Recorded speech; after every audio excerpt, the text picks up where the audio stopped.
My name is Andrea Poveda. This is AP Med, and today I am interviewing Dr. Andrea Mendez. She is a PGY2 resident, a neurology resident at Duke. Andrea, could you introduce yourself for us? Awesome. Thanks for having me, Andrew. Um, as you mentioned, I'm currently a PUI2 in neurology at Duke University. And in less than 2 weeks, today's June 19th, I'll be a PUI3.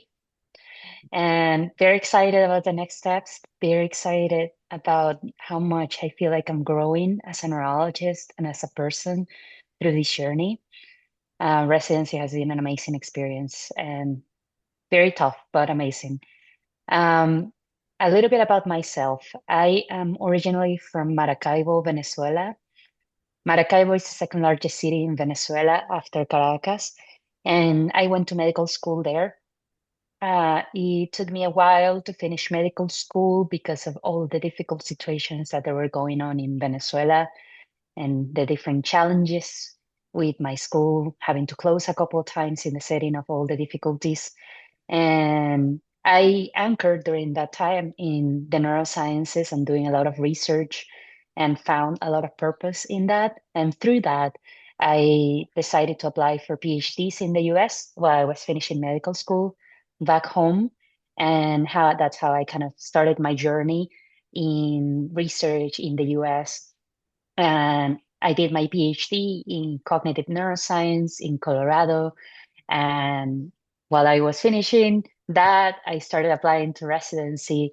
And now I'm doing my residency in neurology while having like a research type of track, and having a little bit of protected time for research as a resident, which is very unique. And I'm very fortunate to get that. And continuing a little bit of my work and the things that I'm passionate about with working with the community and extending research to different communities.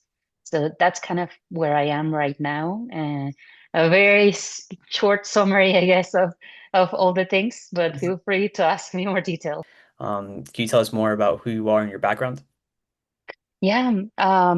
So in the background, I feel like I'm a very relaxed person. I like doing things that bring me joy and peace, such as being outside, being outdoors, Mhm. spending time in the nice weather. I love the sunlight, which is funny because I was in Colorado, which is super sunny almost every day of the year, but it's also very cold sometimes. So that was interesting. And in the setting of being in Colorado, I started getting into sports, outdoor sports, which is something that I've been able to carry with me a little bit. I'm right now in North Carolina, so I'm surrounded by trees, and it's a big forest. Like Duke is immersed in the Duke forest, which I love. I love being able to look out and seeing the trees and spending time in nature every time I can. And otherwise, I'm just a normal person who comes back home, spends time with her cat and her husband, and plays guitar from time to time, exercising, talking to my family. I talk to my family very often. As every immigrant, I use WhatsApp for all communications, and I talk to my family via WhatsApp. We have this group. Right now, it's all related to the World Cup. That's what we're talking about right now, and things like that. I love talking to my family. I'm very good friends with my friends from med school. I talk to them often too, mostly World Cup related this past week too. So that's pretty much it. Yeah, that's pretty much who I am. So, what inspired you to pursue medicine in the first place? Was it something you wanted since you were a child, or did it kind of just happen along the way in your journey? I love that question. And I feel like I am gonna sound a little bit cliche, but I kind of knew, I don't know how, but I knew since I was very young that I wanted to pursue medicine. And I don't think I had like a role model because I didn't have family I didn't have physicians in my family. Mhm. Um, but I did have a very influential person in my life, and that was my grandfather. My grandfather, he he didn't go to school formally, but he read a lot and collected a lot of books, mostly related to psychology, psychiatry, anatomy, neuroscience. I don't know how he got into it, but he collected a lot of books, and through practice, he became a nurse. And that was in like the 1950s, 1960s, and this is in Venezuela, in the Andes, very remotely, very rural. And he became one of the few nurses working in a psychiatric hospital in the Andes. And so he would always talk to me about psychiatric illness, about mental health, about how, for example, how patients with schizophrenia or other psychotic disorders would be those that come from most underserved communities, and that kind of link in between social, cultural, socioeconomic background and mental illness. He would talk a lot about those things and from his own anecdotal experiences. And that was pretty unique to me. And seeing him, how he treated every person with dignity, was something that I carried along with me and that meant a lot to me, even though in the moment I didn't really understood it and couldn't verbalize it. Yeah. But through time, it became very important in the way that I talk and communicate with patients and carry these conversations with about meaningful things for patients. And then I was a teenager when I started reading all those books. And so I was young and reading, I don't know, 14, 15 years old, and I was reading about psychology, neuroscience. And I loved it. And it just kind of naturally carried me into applying to medicine. And back in Venezuela, you essentially graduated high school, and based on your GPA and other things, you are selected to one of the three top choices that you put when you're applying to a university. Yeah. And I had chosen, I put medicine first. Then second, I put like biology. And third, I put modern languages because I love languages and cultures. And I was like, oh, this is great. I think I would be happy in any of those. And I think I would have been happy in any of those. But I'm very fortunate that I ended up going to medicine as my first choice.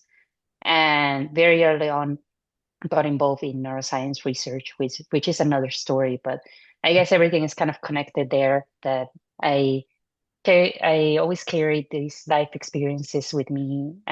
Saw the importance of science and medicine in the community, and I naturally was inclined to pursue medicine because of these different things and because I love the field and I love the neurosciences. And you can see that there's also that path to getting into neurology, but we can talk more Well, about it that. goes there, yeah. Adjacent to each other, yeah. The one thing you mentioned, after high school, after you graduate high school, you pick your top three options of what you want. You said medicine was first, then biology, and then languages was third, right? Yeah. That's like a turning point in life, really, because you don't if you get your second or your third choice, that would have been it would have been so different, right? It would have been so different. You're right.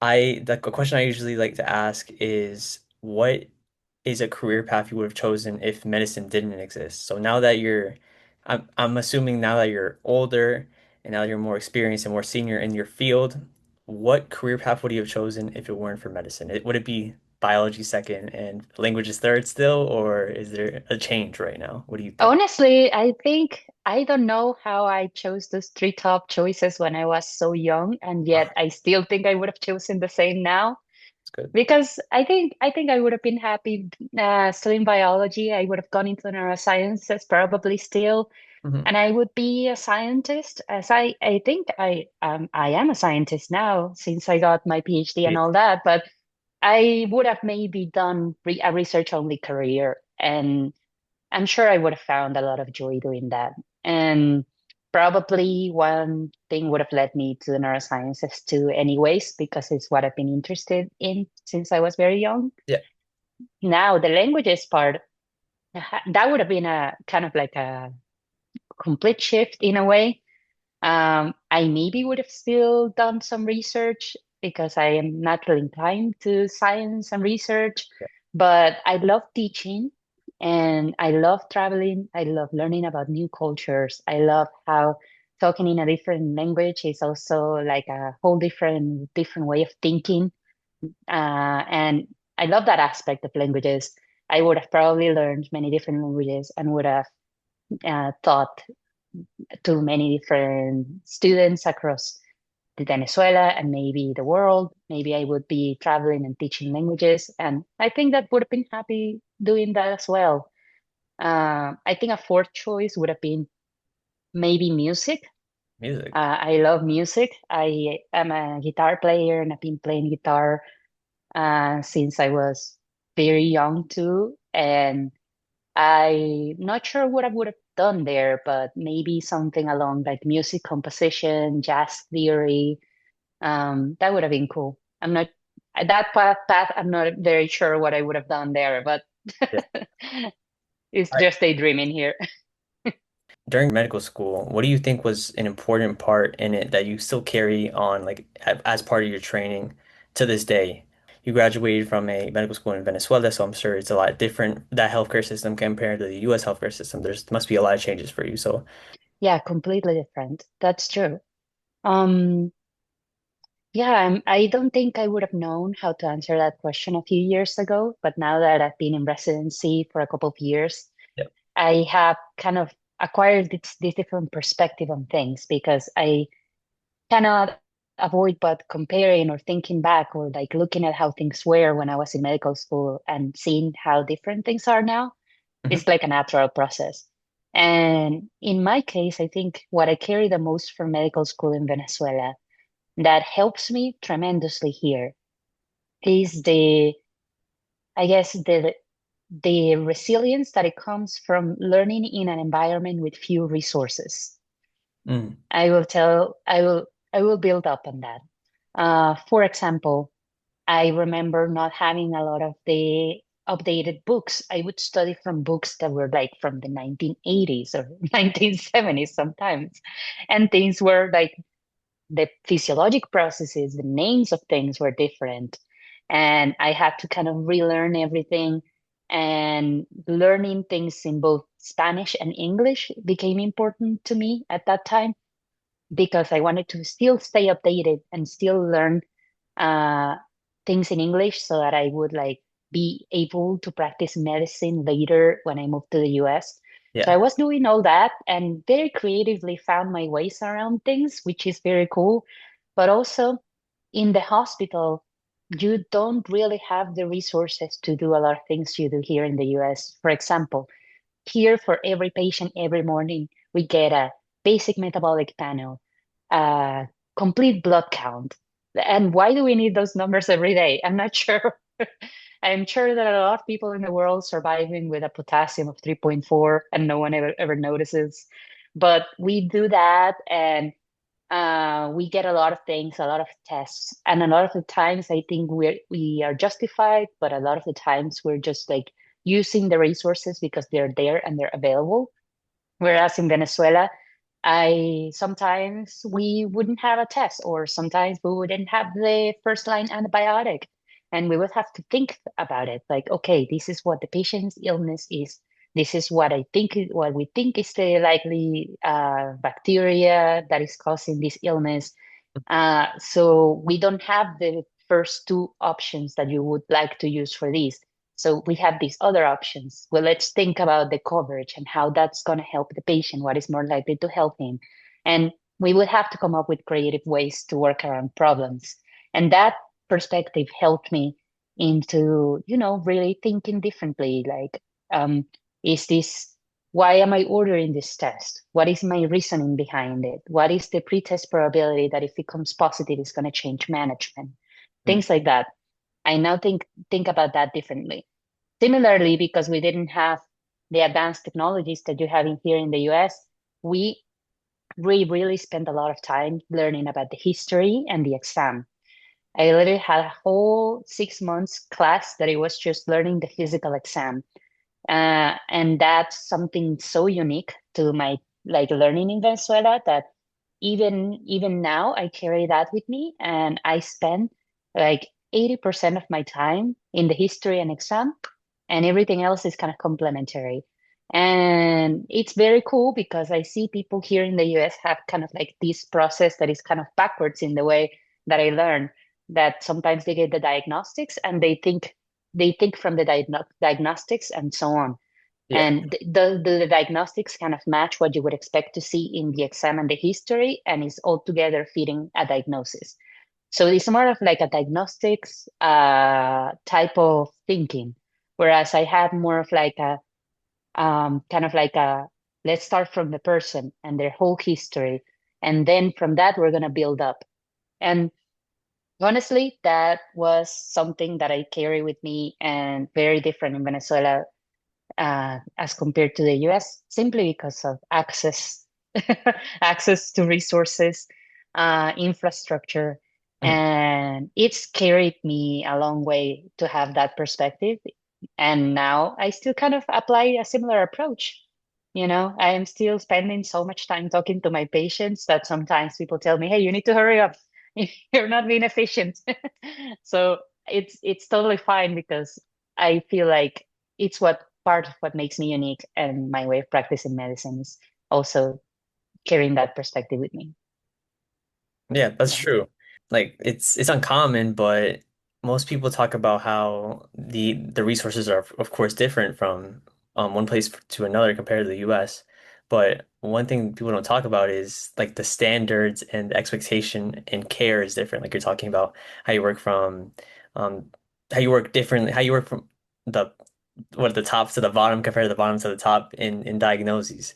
So yeah, it is different for sure. Yeah. Yeah.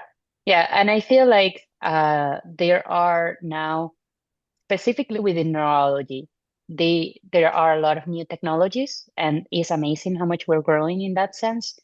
But neurology is one of those fields that goes back to the history and exam, and that becomes the most important part of the process of thinking like a neurologist. So in a way, I chose a field that kind of match a little bit of those perspectives that I felt back in Venezuela. Mm. Um, yeah, I think that's very cool. I honestly now appreciate those differences, but back when I was in Venezuela, obviously it felt tough. It was hard. We were struggling, and we had to figure out our ways around problems. So you've come from Venezuela to Colorado, and then now you're at Duke, North Carolina. You've gone to a lot of different places, right? How Yeah. have you found it difficult to navigate in these different communities and different parts of the entire world? Have you found a community for you, and did you ever struggle, whether it was a language barrier, anything of that sort? Yeah, I mean, at the beginning, Hmm. especially the first year in a new place, it's always hard. It's always difficult. And even between the United States, even between the states and within the states, there are different cultures and different ways Yes, of living. definitely. And so coming from Venezuela, I right before coming, I spent a couple months in Colombia getting all my immigration paperwork figured out.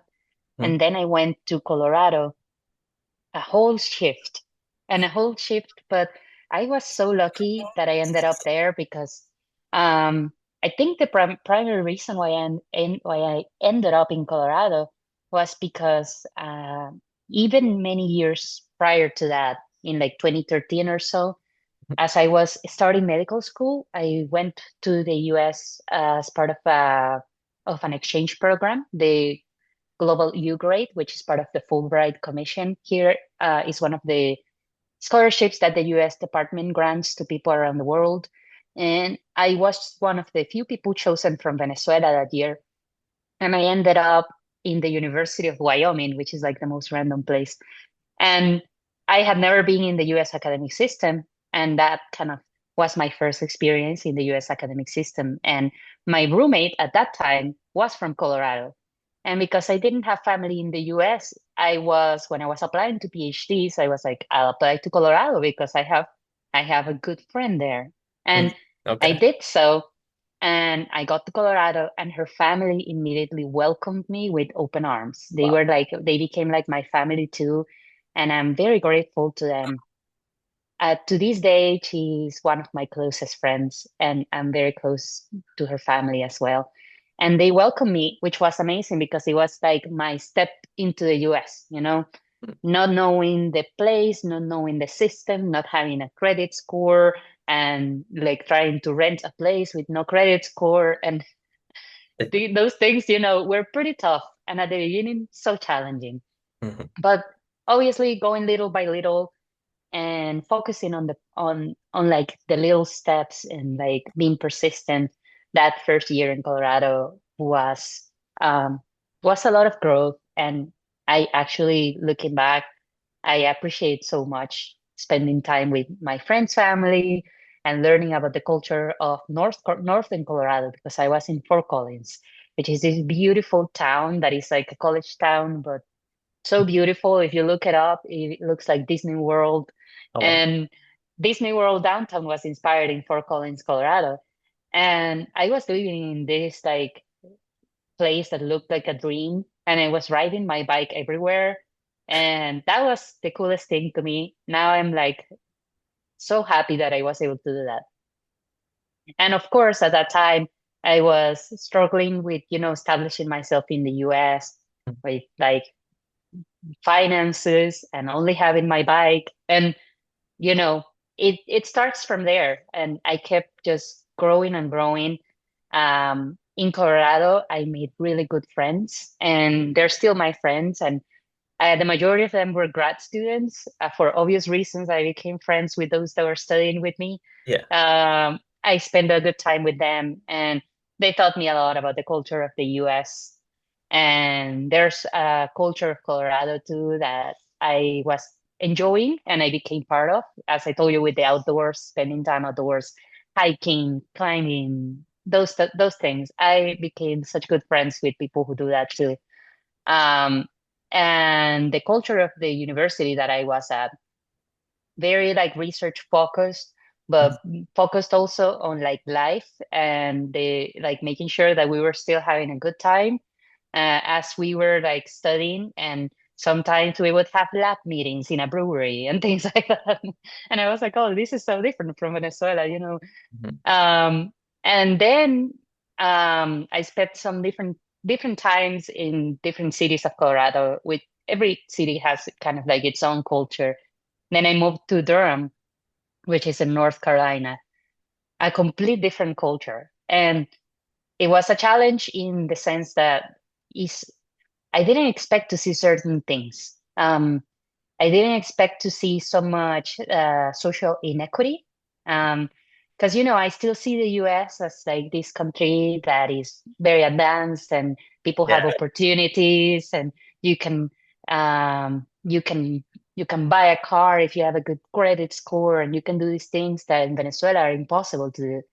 But when I moved to Durham, which is still the southern US, I started to see a lot of the things that you would expect to see in the southern US in terms of social challenges, economic challenges, inequities, healthcare access.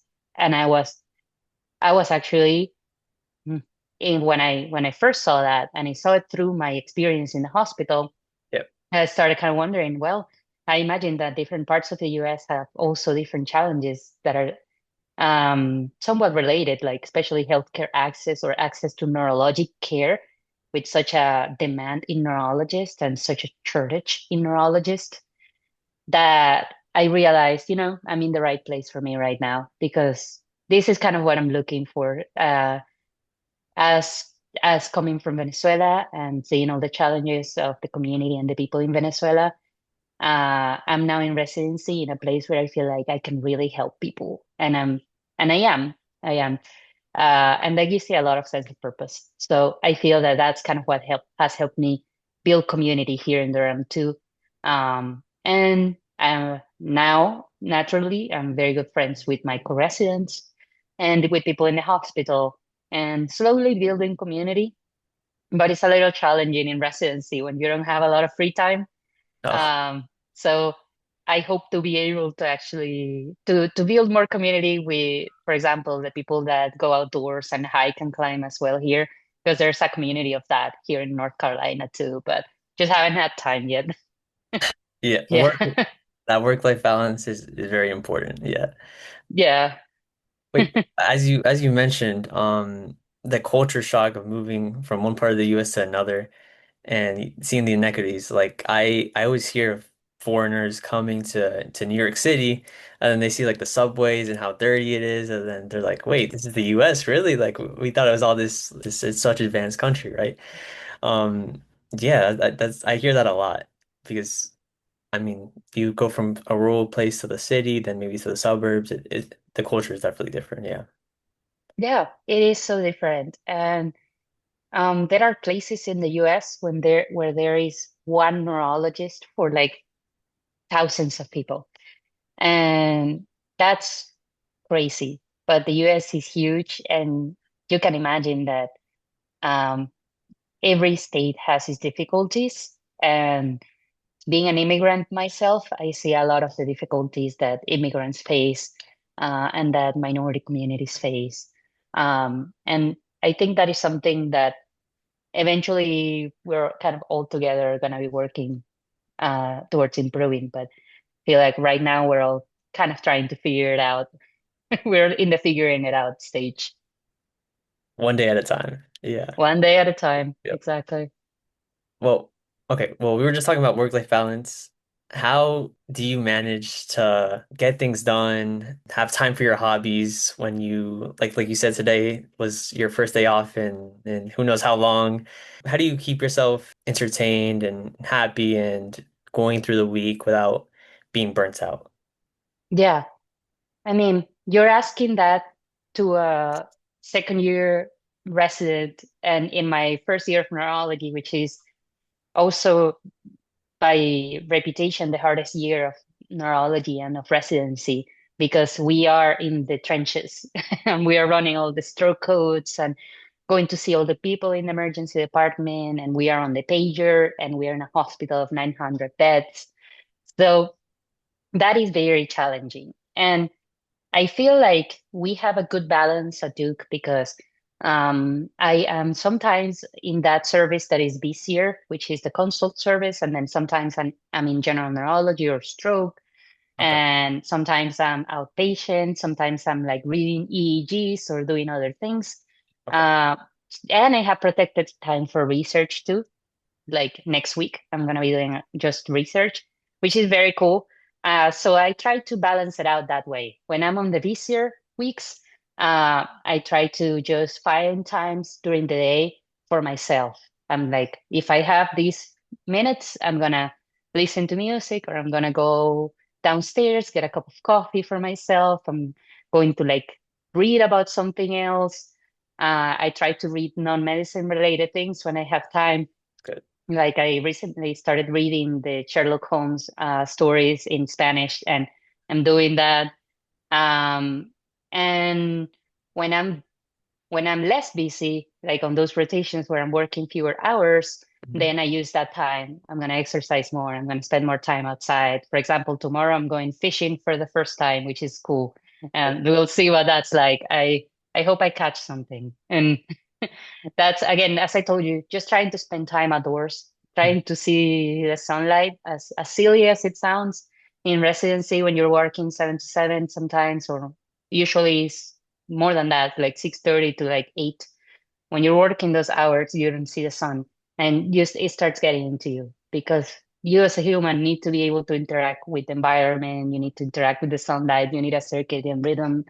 So right now, my goal of this year has been to try to maintain my circadian rhythm and see the sunlight and enjoy the times for myself and exercise, play some music, listen to music, and just like have moments in which I have essentially just time to think and for myself. That's been the biggest thing this year. And now this upcoming year, I'm going to exercise more, and that's what I'm going to do. I am have more weekends off, so I'm going to go Good. on more hikes and things like that. So, little by little, and just taking the time when you have it. But it's also okay, especially during residency, to just spend time doing nothing, which is like something that we don't appreciate enough. Just sitting down and spending time with yourself is something that I feel like a lot of residents, if they hear this, would understand that is important and necessary. True. So yeah, not a very fancy answer there, but just being realistic. Yeah, yeah, it's good being realistic. There's always talking about burnout. It's a common theme, right? And Hmm. how sometimes maybe you want to take a whole day off, but you can't. Like, there's no days off. Hmm. I think it's just important, like you said, to take maybe even small habits, small goals, or like a small win in the day, whether it's maybe listening to music for 5 minutes or just relaxing for a good 10 minutes, taking a nap. It really it changes your day just doing small tasks and small goals. So Yeah, yeah, you're not going to be able to have a whole day off at some points, and it's important to know what you value and what you don't. So mhm. exactly, exactly. Yeah, That's a really good point. thank you. How did you apply to residency after your PhD? How was the process of doing that?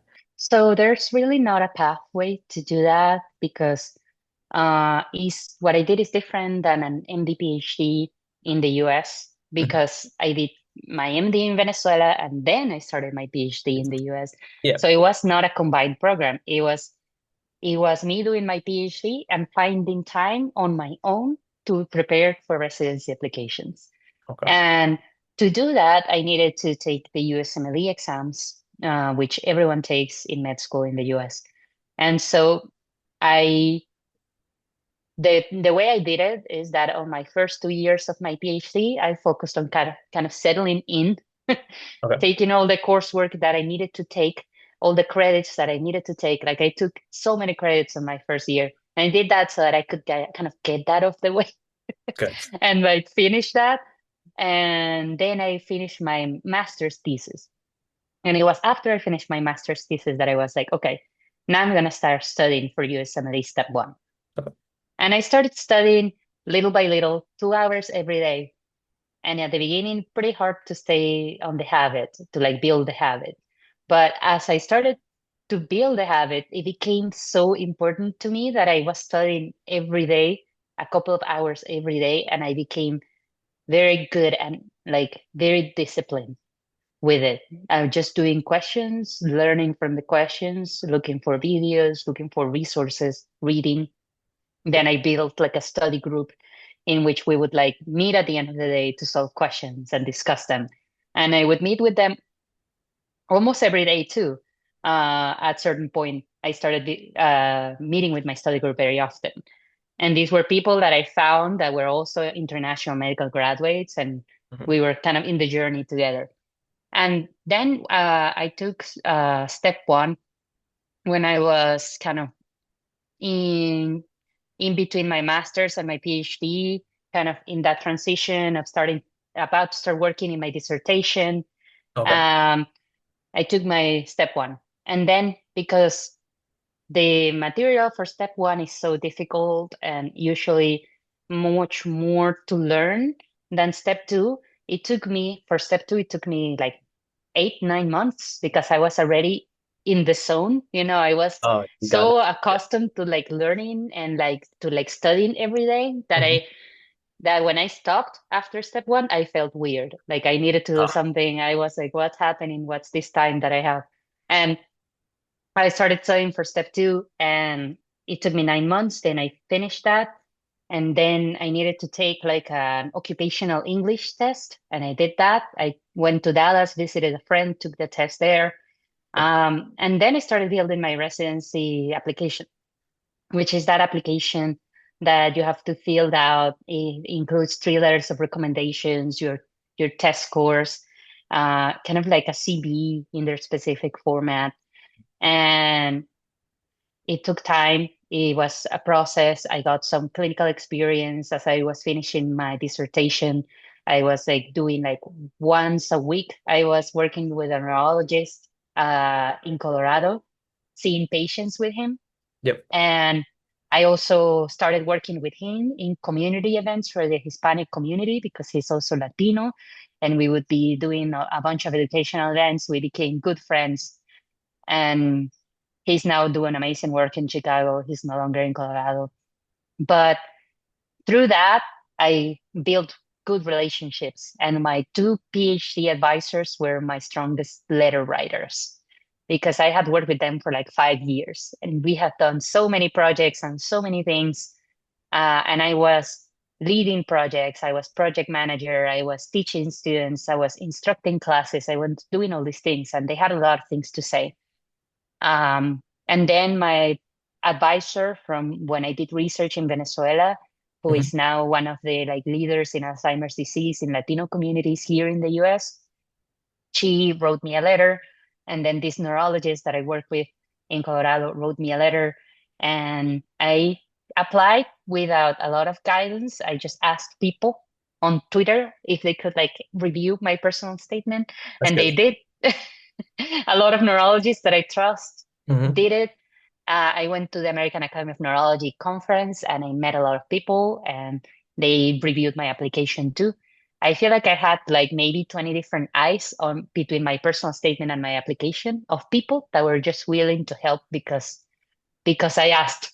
They were so nice to me.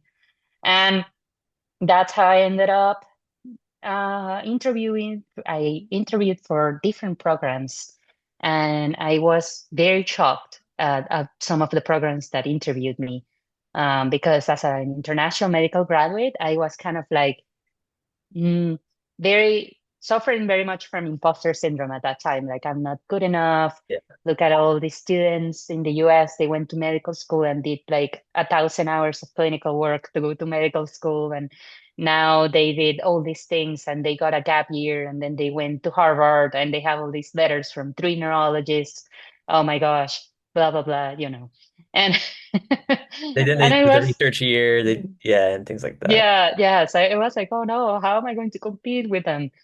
But it was it was unexpectedly so good, the experience. I learned from the interviews and I met so many neurologists that I was shocked that I was, in that process and that they were appreciating me. And then through the match, I ended up at Duke and here I am. I finished neurology residency in 2 years from now, which is amazing. Wow. Yeah. Congratulations. Thank you. Yeah. Oh yeah, talking about social media and like putting yourself out there because like you said, if you hadn't asked those 20 or so people to look at your application, they wouldn't have looked at it if you didn't ask in the first place, right? So how have you used social media? Like I see you're active a lot on Twitter or they call it X now, but how have you used it to navigate through going through conferences, networking, and meeting mentors? Like you said, a lot of people had a lot of eyes on your application, and you got good critical feedback. Yeah, I got so much good feedback.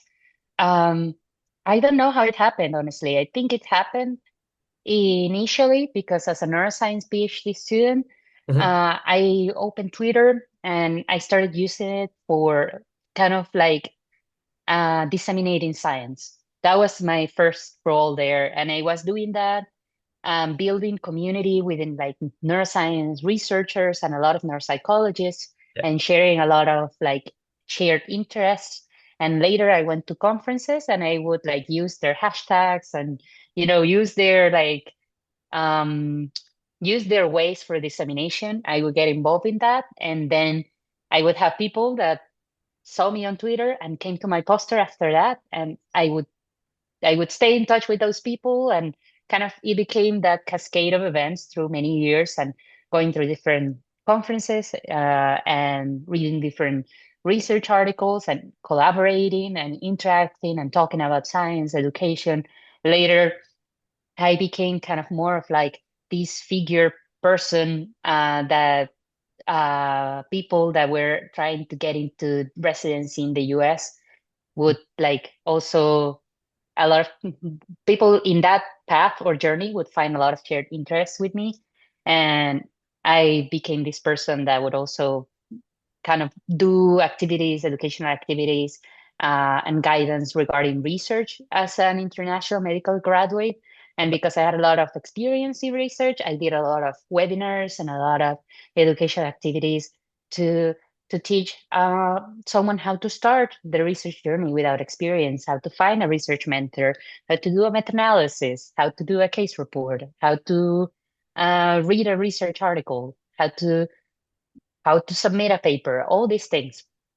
And that kind of continue escalating, and my social media accounts kept growing, and it gave me visibility, but also it gave me how to say it, Re not just, yeah, like people knew me and trusted me because of the presence that I had developed in social media.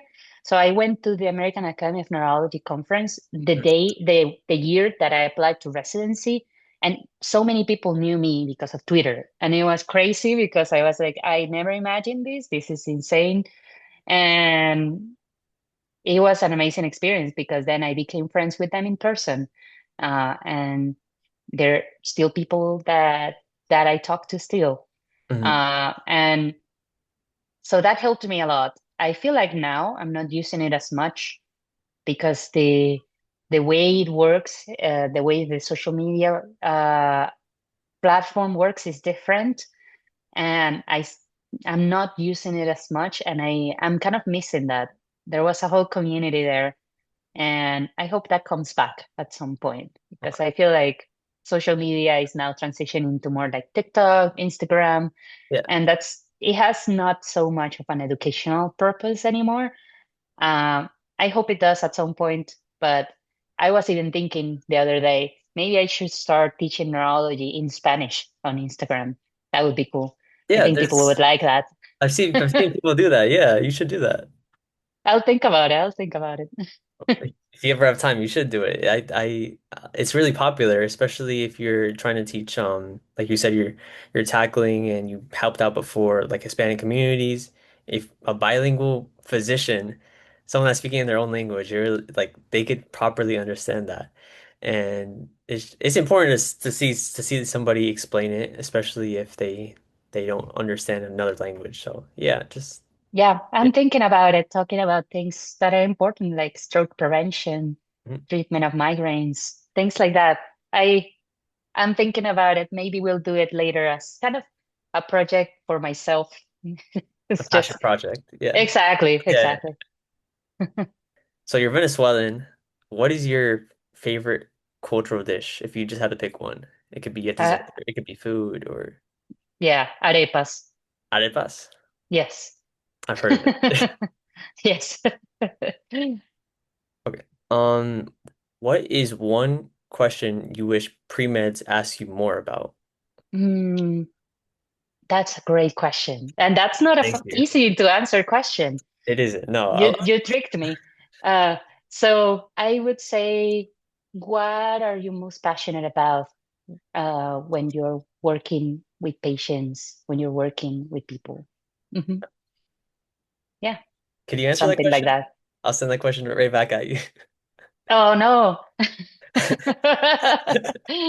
Um, yeah, I would say I just love accompanying people in their most vulnerable times and helping them along their journey so that they can do the things that they love, so that they can be happy, they can have the quality of life that they deserve. So being in that process and learning from people and being with them through that process is what I enjoy the most. I feel like I am becoming part of their life, and I'm becoming someone that is making an impact for better. And I think that's what I enjoy the most. Yeah. And what is one thing you are proud of currently? I'm proud of how far I've come. Um, I'm proud that I didn't give up despite all the circumstances. And I'm proud of my family for being so loving, caring, and patient. Yeah. Since you said you read a lot, what is your favorite book if you just had to choose one? Oh, oh my gosh. What is my favorite book? I I don't know because it depends on the day. Oh, I'll tell you now, I have this book right now. It's called How to Think Like a Neurologist.